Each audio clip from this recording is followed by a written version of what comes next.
Hora de falar sobre o Corinthians, que cogita pegar empréstimos em bancos para o pagamento do Transferban. O Corinthians precisa arranjar 85 milhões de reais para resolver duas pendências que o impedem de registrar novos atletas. Ainda que o Corinthians queira contratar jogadores, eles não podem ser inscritos por conta de 41 milhões de reais de dívidas com o Santos Laguna, referentes à compra do zagueiro Félix Torres, e mais 44 milhões de reais de pendências com o Matias Rojas, meio atacante paraguaio que passou sem nenhum destaque no timão. Pois bem, o Corinthians ainda tem algumas receitas para receber nas próximas semanas. Vai vir grana, por exemplo, da LFU, a Liga Forte União, referente à classificação final do Corinthians no Campeonato Brasileiro. O Timão também cogita ganhar um prêmio bacana na Copa do Brasil. Se for campeão, por exemplo, ele fica com 77 milhões de reais. Há uma série de outras pequenas receitas, mas o Corinthians tem muitos pagamentos para fazer. Nesse mês de dezembro e janeiro, 13º, férias, direitos de imagem e pendências com o próprio elenco. Vale a lembrança de que Memphis Depay tem 23 milhões de reais a receber. O Corinthians fez o seguinte acordo: 3 parcelas de 1 milhão de reais, a primeira vence agora no mês de dezembro, e uma última no ano que vem de 20 milhões de reais. É por conta de todos esses problemas que, para resolver o Transferban, o Timão não se vê com outra possibilidade do que não recorrer a um banco. Você sabe que as taxas de juros para empréstimos bancários são extremamente salgadas, mas se não tiver outra alternativa, o Corinthians vai acabar recorrendo aos bancos para ter a oportunidade de melhorar seu time com reforços para 2026. É verdade que o Corinthians tem conversas avançadas com o Pedro Rocha. O Pedro Rocha teve na mira do Corinthians em setembro, não houve acordo. Não tem nada por agora. O Pedro Rocha, se pintar a proposta do Corinthians, vai se apressar para fazer negócio. Ele quer jogar num clube de futebol no Brasil. Nos últimos dias recusou proposta da Tailândia, Singapura, Israel e de um outro país periférico também. Rubens Novaes. Boa noite, Nicola. Tem alguma novidade do Corinthians? Algumas, né, Rubens? Estava falando, por exemplo, sobre o Transferban. Já contei outro dia sobre a SAF. É assim, uma pessoa... deixa eu contar uma coisa boa. Um especialista em SAFs. O cara entende muito de SAF, tá? Eu vou preservar o nome dele até por respeito, porque ele pediu, mas ele não pediu, mas como eu não combinei com ele. Ele me explicou um negócio que é bem preocupante sobre a Safiel.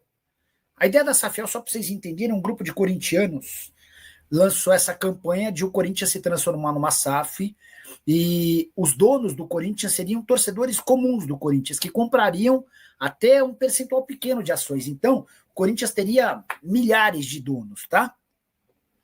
Aí, essa pessoa me escreveu o seguinte: ninguém está falando que o sócio que comprar a ação tem seus bens penhorados se o clube ficar devendo. Ninguém fala isso. Quem seria o maluco de colocar uma grana num negócio que, se ficar com dívida, seus bens garantem o pagamento? Eu falei, você tem certeza? Isso é muito bom. Eu tenho certeza. Estudei pra caramba em relação à SAF. E a pessoa ainda completou assim: fora que a SAF passa 20% do seu faturamento para a associação pagar dívidas. Se o Corinthians fatura cerca de 1 bilhão, 200 milhões vão para a associação. E se com esse dinheiro não pagar as dívidas, o sócio da SAF é quem paga, tá? Então, é importante trazer esse outro lado que eu também não havia ouvido em lugar algum. Leonardo Limeira. Nicola, Fagner poderá ser registrado pelo Corinthians mesmo sob Transferban? Sim, porque é um atleta do Corinthians, né? Ele volta de empréstimo. Mesma coisa do Pedro Raul. São atletas que já são do Corinthians, né? Hora de falar sobre a faxina no River Plate. Será que algum jogador que não ficará no time argentino pode interessar ao seu time do coração? Bora para a lista. São 5 atletas veteranos. Primeiro deles, Miguel Ángel Borja, centroavante colombiano que já jogou no Palmeiras, 32 anos de idade. Borja e Gallardo nunca se entenderam muito bem. O técnico do River Plate não morre de amores pelo centroavante, era uma saída meio que natural. Pity Martinez, esse jogador já foi grande, camisa do River Plate, atuou no exterior, hoje com 32 anos de idade, muito mais reserva do que titular, também não fica para o próximo ano. Nátio Fernandes, velho conhecido do torcedor do Galo, meio atacante cerebral, aquele cara que conduz bem a bola, mas que dá lindas enfiadas, já mais veterano, 35 anos de idade. Já no Atlético havia perdido capacidade física. No River Plate foi piorando temporada a temporada, nesse ano tem sido muito mais reserva do que titular. Quero falar também sobre Enzo Pérez, o dono do maior currículo entre os jogadores citados, atleta formado no River Plate, jogador de seleção argentina, de grandes clubes do futebol europeu como o Benfica, hoje com 39 anos de idade. Também foi perdendo protagonismo e já não consegue ser uma peça importante no time de Marcelo Gallardo. O último dos atletas, Milton Casco, lateral esquerdo, pode jogar também na direita, 37 anos de idade. Importante registrar que todos com mais de 30 anos, longe de serem titulares e com salários relativamente altos. Vale lembrar também que o River Plate não tem presença confirmada na Libertadores da América do próximo ano e está cada vez mais difícil essa classificação para os milionários. Só para completar uma curiosidade, e se a moda pegar, acho que vai ter muita gente que vai se dar bem no Brasil. River Plate decidiu, de acordo com o jornal Olé, da Argentina, mudar a forma de pagamento dos salários para o próximo ano. Jogadores que ficarem terão apenas 60% dos vencimentos garantidos. Os outros 40% vão estar atrelados à produtividade. Minutos jogados, condição física como peso ideal, gols marcados em caso de atacantes, além de conquistas coletivas como títulos e classificações para torneios internacionais. O que você pensa sobre essa questão? Você paga 60% do salário fixo e outros 40% atrelados a metas. Se o São Paulo adotasse esse expediente, a folha salarial do tricolor ia cair vertiginosamente, até porque os donos dos maiores salários no São Paulo nunca conseguem se colocar à disposição. Hora de falar sobre o Corinthians. Qual a chance de o Timão se transformar numa SAF, Sociedade Anônima do Futebol? Esse assunto tem ganhado cada vez mais importância entre torcedores do Corinthians diante da realidade financeira do clube, que deve quase 3 bilhões de reais. A falta de capacidade esportiva do Corinthians também faz com que muita gente defenda essa ideia. Romeu Tuma Júnior, presidente do Conselho Deliberativo, trabalhou nos bastidores para tentar a aprovação e uma mudança no estatuto do clube. E nessa segunda-feira, o Conselho Deliberativo se reuniu para votar as reformas do estatuto que incluíam a criação de um projeto para que o Corinthians se transformasse em SAF. Mas, como eu venho contando para vocês há bastante tempo, não há nenhum interesse dos dirigentes e membros do Conselho Deliberativo em transformar o Corinthians numa sociedade anônima do futebol. Você duvida? Então saiba que a reunião dessa segunda-feira foi adiada. Ela aconteceu, mas a votação para a reforma do estatuto ficou para fevereiro do ano que vem, se é que ela vai acontecer nessa data. Já havia até uma reunião prevista, uma assembleia entre os sócios que aconteceria no mês de dezembro para ratificar as mudanças do estatuto, permitindo que o Corinthians, por exemplo, tivesse voto direto de integrantes do fiel torcedor e para que o Corinthians, a curto ou médio prazo, se transformasse numa sociedade anônima do futebol.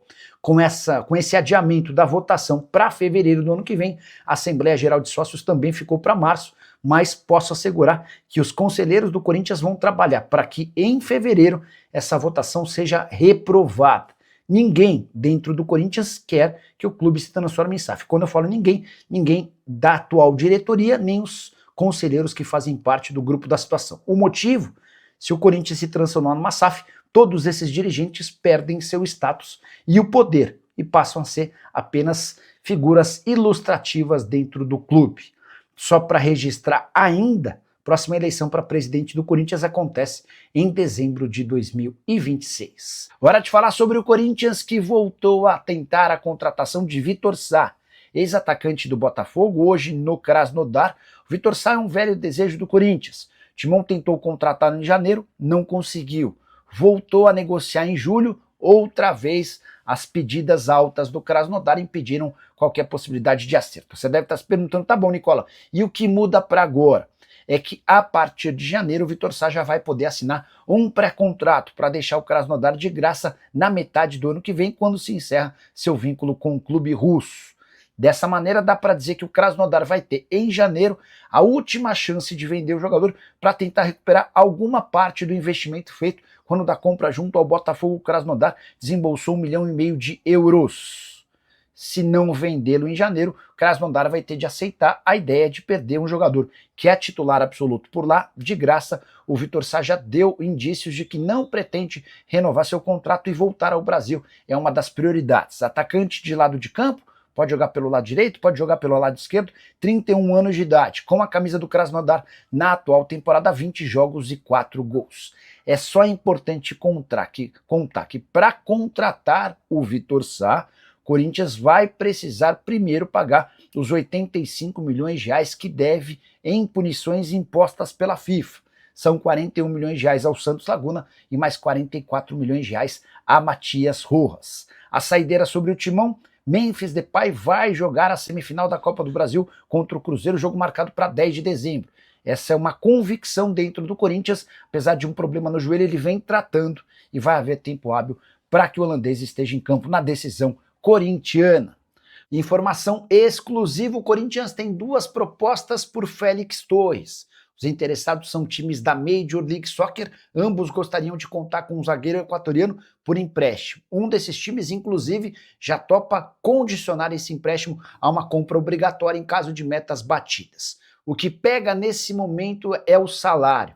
Félix Torres tem direito a 750 mil reais por mês, cifra considerada extremamente alta pelos 2 interessados. A ideia de ambos é que o Corinthians ajude com parte dos vencimentos. E aí vem uma observação importante: Félix Torres hoje ganha 750 mil reais por mês, enquanto era atleta do Santos Laguna, faturava 125 mil mensais.